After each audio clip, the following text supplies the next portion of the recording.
सीतापुर गांव में रहती थी एक चुड़ैल, लेकिन इस बात से गांव के लोग अनजान थे। जब तक पूरे गांव की एक एक औरत के गहने मेरे पास नहीं आ जाते, मैं इस गांव को छोड़कर नहीं जाऊंगी, चाहे इसके लिए मुझे लोगों को गायब भी क्यों ना करना पड़े। दूसरी तरफ गांव की औरतें बात कर रही थी। अरे सुन रही हो, ये देखो मैंने कल ही नया हार बनवाया है सोने का, कैसा लग रहा है?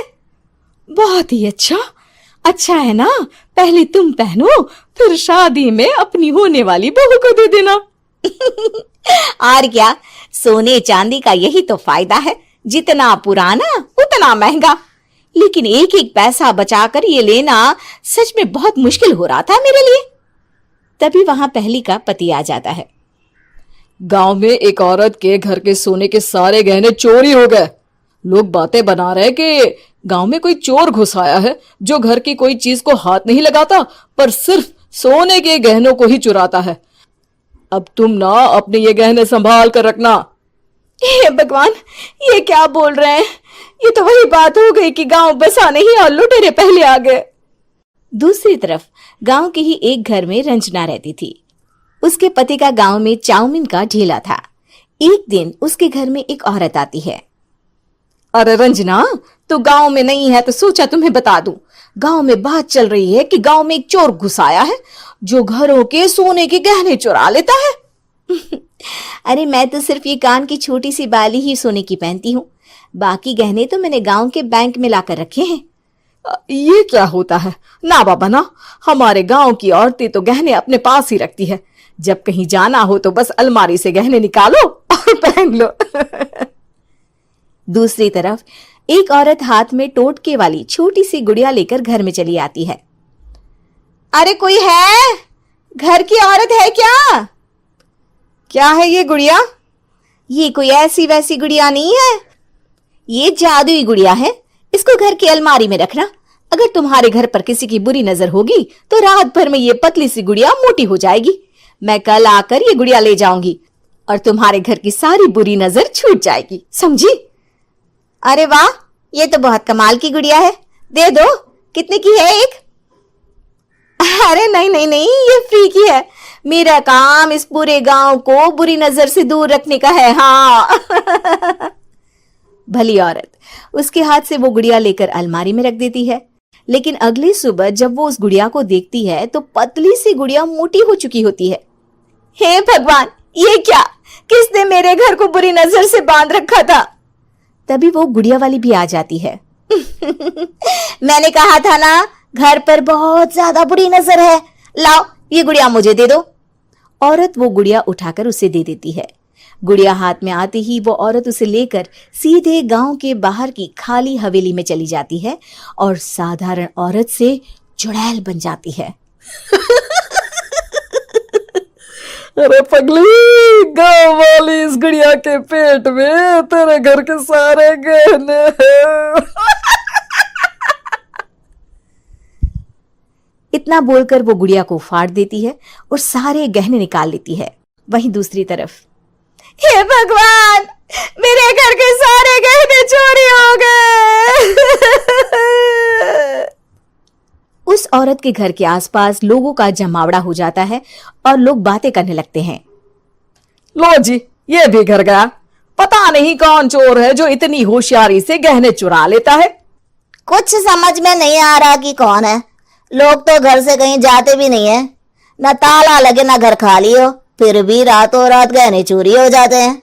अरे हम तो कहते हैं लोगों को बारी बारी चौकीदारी करनी चाहिए, चोर को तो पूरे गांव वाले मिलकर पकड़ ही लेंगे। लोग बारी बारी घरों की चौकीदारी भी करते हैं, लेकिन चोरी होने का सिलसिला रुकता ही नहीं। फिर एक दिन रंजना के पड़ोस से भी रोने की आवाज आती है। अरे आज ही घर की बुरी नजर उतरी और आज ही सारे गहने भी चोरी हो गए। कैसी बुरी नजर? क्या हुआ था? तभी वहां उस औरत का पति भी आ जाता है जिसके घर में गहनों की चोरी हुई थी।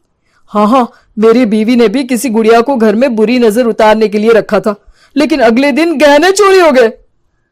अब रंजना को कुछ कुछ बात समझ में आ जाती है। वो गांव वालों से कहती है, देखिए अब आप लोग चिंता ना करें, जल्द ही चोर पकड़ा जाएगा। उस नजर उतारने वाली गुड़िया को आज मेरे घर कोई भेज देना। फिर क्या था, चुड़ैल को लोग रंजना के घर भेजते हैं।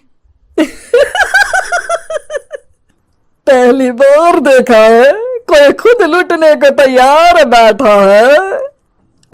तो तू है जिसे घर की बुरी नजर उतारनी है? ये ले गुड़िया, ये सुबह तक मोटी हो गई तो समझो तुमको और तुम्हारे घर वालों को नजर लगी है। हाँ हाँ, मैंने काफी सुना है। तुम ये गुड़िया मेरे घर छोड़ देना। अरे क्यों नहीं, कल सुबह आऊंगी जब गुड़िया तुम्हारे घर की सारी बुरी नजर लेकर मोटी हो जाएगी, ठीक है? अब क्या था, रात को रंजना ने पूरी नजर गुड़िया पर रखी। वो अपने पति और गांव के कुछ लोगों को घर की खिड़की से घर के अंदर नजर रखने को कह देती है, और फिर जो नजारा सब देखते हैं वो हैरान करने वाला होता है। गुड़िया धीरे से अलमारी खोलकर बाहर आती है। अलमारी के सारे गहने लेकर घर में जहां जहां गहने होते हैं वो लेकर अपने मुंह से खा जाती है। वो जितने गहने खाती उतनी ही मोटी हो जाती और फिर अलमारी में बंद हो जाती है। गांव वाले डर के मारे वहीं बेहोश हो जाते हैं। लेकिन सुबह जब वो औरत गुड़िया लेने आती है, रंजना उसका सामना करती है। ये देखो गुड़िया कितनी मोटी हो गई है, लगता है मेरे घर में बहुत लोगों की नजर लगी है। लाला ये गुड़िया मुझे दे दे, अरे बहुत कीमती गुड़िया है ये। तेरे घर की सारी बुरी नजर मैं गांव के बाहर वाली हवेली में फेंक आती हूँ। शाम को फिर लोगों के घर इसे लेकर जाना है ना, इसमें तो मेरी जान बसती है, जान। रंजना गुड़िया को चुड़ैल की तरफ बढ़ा देती है, लेकिन फिर वापस ले लेती है और गुड़िया के हाथ मोड़ देती है। जैसे ही गुड़िया के हाथ मोड़ती है, चुड़ैल का हाथ भी मुड़ जाता है। अच्छा, तो ये वो गुड़िया है जिसमें तुम्हारी जान बसती है। अब सुन चुड़ैल, तेरी सारी हकीकत सबके सामने आ गई है। या तो गांव वालों के गहने लौटा दे, नहीं तो मैं इस गुड़िया की गर्दन मोड़ दूंगी। चुड़ैल डर जाती है। अरे नहीं नहीं, मेरी गुड़िया दे दो, मैं सबके गहने वापस कर दूंगी। ठीक है, अब भी जा और सबके सारे गहने वापस कर। चल निकल यहां से। चुड़ैल सबके गहने लौटाकर रंजना के पास आती है। ला दे मेरी गुड़िया रंजना, इसके अंदर के गहने निकाल ले, लेकिन ये गुड़िया वापस दे दे। लेकिन रंजना जानती थी कि जैसे ही गुड़िया चुड़ैल को देगी उसकी शक्ति वापस आ जाएगी। चुड़ैल, तू तो चुड़ैल ही रहेगी, ये मैं जानती हूँ। अरे नहीं नहीं नहीं, मैं गांव छोड़कर चली जाऊंगी, किसी को परेशान नहीं करूंगी, वादा करती हूँ मैं। लेकिन रंजना उसकी एक बात नहीं सुनती और गुड़िया का सर उसके शरीर से अलग कर देती है। चुड़ैल सर अलग होती ही गायब हो जाती है। गांव वाले रंजना के साहस और बुद्धि की खूब प्रशंसा करते हैं।